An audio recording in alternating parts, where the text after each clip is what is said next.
మనలో చాలామంది ఈ రోజు వరకు ఒకే ప్రశ్నతో జీవిస్తూ ఉన్నాం. నా భవిష్యత్తు ఎలా ఉండబోతుంది? రేపు ఏమవుతుందో మనకు తెలియదు. మరో నిమిషంలో ఏమి జరుగుతుందో కూడా మనం చెప్పలేం. కొన్నిసార్లు పరిస్థితులు మనల్ని భయపడతాయి. నిరాశ మన హృదయాన్ని ఏలుతూ ఉంటుంది. భవిష్యత్తు అంధకారంగా కనిపిస్తూ ఉంటుంది. అలాంటి సమయంలో దేవుడు మనకు ఒక గొప్ప వాగ్దానాన్ని ఇస్తూ ఉన్నారు. ఇర్మియా గ్రంథం 29వ అధ్యాయము 11వ వచనం. నేను మిమ్మును గూర్చి ఉద్దేశించిన సంగతులను నేనెరుగుదును. రాబో కాలమందు మీకు నిరీక్షణ కలుగునట్లుగా అవి సమాధానకరమైన ఉద్దేశములే కాని హానికరమైనవి కావు. ఇదే యెహోవా వాక్కు.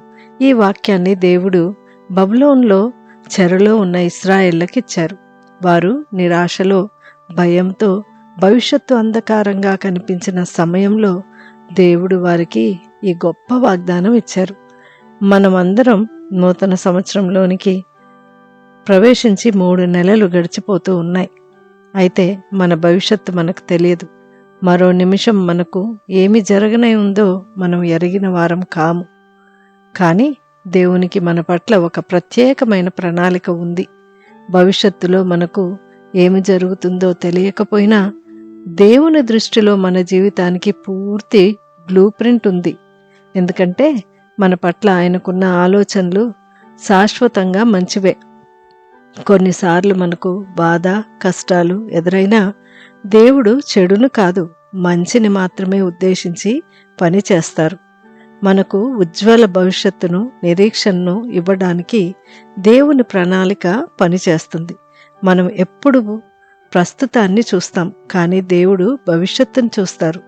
దేవుని సమయము ఆలస్యమైన ఉద్దేశము మంచిదేనని ఇశ్రాయేళ్లకు దేవుడు చేసిన కార్యాన్ని బట్టి మనం గ్రహించవచ్చు.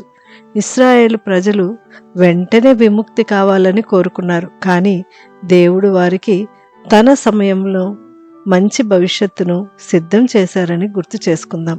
కాబట్టి మన పని దేవుని మీద విశ్వాసం కలిగి ఉండటమే. ఇక దేవుని పని మన భవిష్యత్తును శ్రేష్టంగా చేయటం. అట్టి నిరీక్షణతో ముందుకు సాగుదాం.